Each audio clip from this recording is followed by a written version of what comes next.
আসসালামু আলাইকুম। আশা করি সকলেই ভালো আছেন। ফাইনাল সেটেলমেন্ট ভিডিও সিরিজে আজকে আলোচনা করব ষষ্ঠ পর্ব নিয়ে। প্রথম থেকে পঞ্চম পর্ব এবং সপ্তম পর্ব যারা দেখেছেন তাদেরকে অসংখ্য ধন্যবাদ। আজকে আলোচনা করব বাংলাদেশ লেভেল লায়ে খুবই গুরুত্বপূর্ণ একটি ধারা 26। প্রথমে একটু দেখে নেওয়া যাক আজকে কোন বিষয়ে জানবো। ধারা 26 বাংলাদেশ লেভেল ল অনুযায়ী টার্মিনেশন বা অবসান বলা হয়। এই টার্মিনেশন অবসান কাহাকে বলে? 2 নম্বর বিষয় হলো একজন শ্রমিক বা কর্মকর্তাকে আপনার অর্গানাইজেশন থেকে যদি তাকে টার্মিনেট করেন সেক্ষেত্রে সে কি ধরনের বেনিফিট পাবে এবং তার কি ধরনের ক্ষতিপূরণ সহ তার অবসান করার যে পদ্ধতিগুলো এই বিষয়ে আলোচনা করব এবং ফাইনালি আমরা আলোচনা করব একটা এক্সেল ফাইলের মাধ্যমে ফাইনাল সেটেলমেন্ট কিভাবে করতে হয় সেই বিষয়ে অন্যান্য ভিডিওর মতো আমরা আলোচনা করব। তাহলে প্রথমে দেখা যাক বাংলাদেশ লেবার ল বা শ্রম আইনে কি বলা আছে।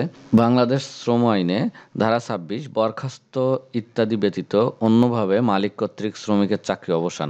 এই অধ্যায়ের অন্যত্র বিধৃত কোনো পন্থা ছাড়াও মালিক মাসিক মজুরির ভিত্তিতে নিয়োজিত শ্রমিকের ক্ষেত্রে 120 দিন, অন্যান্য শ্রমিকের ক্ষেত্রে 60 দিন লিখিত নোটিশ প্রদান করিয়া কোনো স্থায়ী শ্রমিককে চাকরি অবসান করিতে পারিবেন। এখানে একটা বিষয়, কোনো বিধৃত কোনো পন্থা ছাড়াই যে কোনো কারণে মালিক তার অর্গানাইজেশনে শ্রমিককে যে কোনো কারণ বা পন্থা ছাড়াই তাকে বের করে দিতে পারে। সেক্ষেত্রে স্থায়ী শ্রমিকের ক্ষেত্রে মাসিক মজুরি ভিত্তিতে নিয়োজিত শ্রমিকের ক্ষেত্রে 120 দিন আগে জানাতে হবে অথবা 120 দিনের নোটিশ পেয়ে তাকে দিতে হবে। আর খ নম্বরে বলা আছে অন্যান্য শ্রমিকের ক্ষেত্রে 60 দিন। যাদেরকে মাসিক মজুরি দেওয়া হয় না, অনেক ক্ষেত্রে স্থায়ী শ্রমিক সাপ্তাহিক বা 15 দিনে তাকে মজুরি দেওয়া হয়, সেক্ষেত্রে এই টাইপের শ্রমিক তারা স্থায়ী, এই শ্রমিকের ক্ষেত্রে অবশ্যই 60 দিন সময় দিতে হবে। তারপরে 2, এই অধ্যায়ের অন্যত্র বিধৃত কোনো পন্থা ছাড়াও মালিক মাসিক মজুরি ভিত্তিতে নিয়োজিত শ্রমিকের ক্ষেত্রে 30 দিন এবং অন্যান্য শ্রমিকের ক্ষেত্রে 14 দিন লিখিত নোটিশ প্রদান করে কোনো অস্থায়ী শ্রমিককে চাকরি অবসান করিতে পারিবেন। এটা হলো কোনো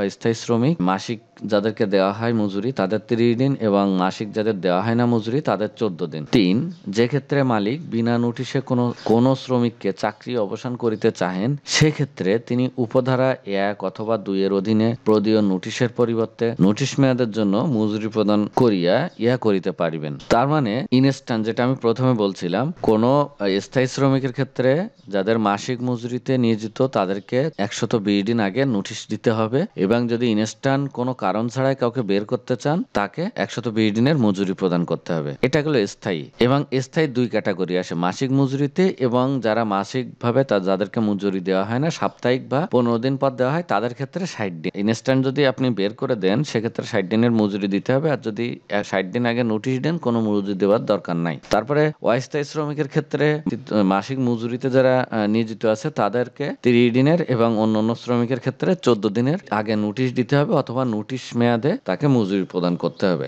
আচ্ছা, আর যে ক্ষেত্রে এই ধারার অধীনে কোনো স্থায়ী শ্রমিক চাকরি অবসান করা হয় সেক্ষেত্রে মালিক শ্রমিকের তাহার প্রত্যেক সম্পূর্ণ বছরের চাকরির জন্য ক্ষতিপূরণ হিসেবে 30 দিনের মজুরি অথবা গ্র্যাচুইটি যদি প্রদেয় হয় যা অধিক হইবে প্রদান করিবে এবং এই ক্ষতিপূরণ এই আইনের অধীনে শ্রমিকের প্রতি অন্যান্য সুবিধার অতিরিক্ত হইবে। এখন একটু দেখে নেওয়া যাক টার্মিনেশনে কি কি সুযোগ সুবিধা আছে। যে মাসে তাকে টার্মিনেট করা হবে ওই মাসের বকেয়া মজুরি বা বকেয়া ওভারটাইম দিতে হবে বা হাজিরা বোনাস যদি সত্যতে মিট করে তাহলে সে পাবে। 4 নম্বর অবকৃত অর্জিত ছুটির টাকা যদি থাকে অবশ্যই তাকে দিতে হবে। 5 নম্বর মাসিক মজুরি ভিত্তিতে নিয়োজিত স্থায়ী শ্রমিকের ক্ষেত্রে 120 দিন আগে তাকে নোটিশ দিতে হবে এবং অস্থায়ী শ্রমিকের ক্ষেত্রে 60 দিন আগে নোটিশ দিতে হবে এবং যদি ইনস্ট্যান্ট বের করে দেন সেক্ষেত্রে মজুরির সমপরিমাণ অর্থ প্রদান করতে হবে এবং ক্ষতিপূরণমূলক ভাতা প্রত্যেক স্থায়ী শ্রমিক প্রতি সম্পূর্ণ বছরের জন্য 30 দিনের মজুরি প্রদান করতে হবে এবং অন্যান্য সুবিধার অতিরিক্ত হবে। এখানে কিন্তু স্থায়ী শ্রমিক বলছে, অস্থায়ী শ্রমিকের ক্ষেত্রে এই সুবিধাটা সে পাবে না। এক্সেলের মাধ্যমে কিভাবে উপস্থাপন করা যায় সেই বিষয়গুলো একটু দেখি। প্রথম সমস্যাটা আমরা একটু পড়ি। মোহাম্মদ আব্দুল করিম, পদবি অপারেটর, সেকশন সুইং, যোগদানের তারিখ 1 জানুয়ারি 2014, মোট বেতন 16,200, ওভারটাইম 32 ঘন্টা, বাৎসরিক ছুটি 13 দিন। কোম্পানি থেকে তাকে 12 ফেব্রুয়ারি 24 তারিখে তার কোনো নোটিশ ছাড়াই চাকরি থেকে অবসান করা হলো, সে কত টাকা পাবে? বাংলাদেশ শ্রম আইনে মালিকের পক্ষে সব থেকে কঠিন একটা ধারা হলো ধারা 26। ধারাতে বলা হয় মালিক সুপ্রিম পাওয়ার, ইচ্ছা করলে যে কোনো ব্যক্তিকে 120 দিন স্থায়ী শ্রমিক এবং অস্থায়ী শ্রমিককে 30 দিনের মজুরি প্রদান করিয়া তাকে যে কোনো সময় বের করে দিতে পারে। এখন সেক্ষেত্রে মালিককে সুপ্রিম পাওয়ার বলা হয়। ইচ্ছা করলে যে কোনো ব্যক্তিকে কোনো কারণ ছাড়াই এই ধারাতে তাকে চাকরি থেকে বের করে দেওয়া হতে পারে, এই পদ্ধতিকে বলা হয় অবসান। এইখানে সমস্যা একে বলা আছে কোনো নোটিশ ছাড়াই। তা আমরা প্রথমে তার নাম লিখবো এখানে, তারপরে তার আইডি নং লিখবো, তারপরে সেকশন হলো সুইং, পদবি অপারেটর আমরা, এবং তার যোগদানের তারিখ 1 জানুয়ারি 2014 আমরা লিখবো, এবং সেপারেশনের তারিখ 28 ফেব্রুয়ারি 2024 তারিখে তাকে কোনো নোটিশ ছাড়াই চাকরি থেকে অবসান করা হলো, সে কত টাকা পাবে। এখন সেক্ষেত্রে তার প্রথমে 12 দিনের, যেহেতু ফেব্রুয়ারি মাসের 12 তারিখে চলে গেছে, তার অপরাধীয় মজুরিযোগ্য কাজের মজুরি হলো 12 দিনের বেতন সে পাবে। তার ওভারটাইম 32 আওয়ার্স, ওভারটাইম 32 আওয়ার্স আমরা এখানে একটু এন্ট্রি দিয়ে দিলাম। তারপরে বাৎসরিক ছুটি 13 দিন, বাৎসরিক জমাকৃত ছুটি আমরা এখানে 13 দিন দিয়ে দিলাম। আমরা একটু দেখি, তারপরে প্রত্যেক বছরের জন্য ক্ষতিপূরণ হিসেবে 30 দিনের, তাহলে 30 × 10 সে 300 দিনের এখানে ক্ষতিপূরণ পাবে।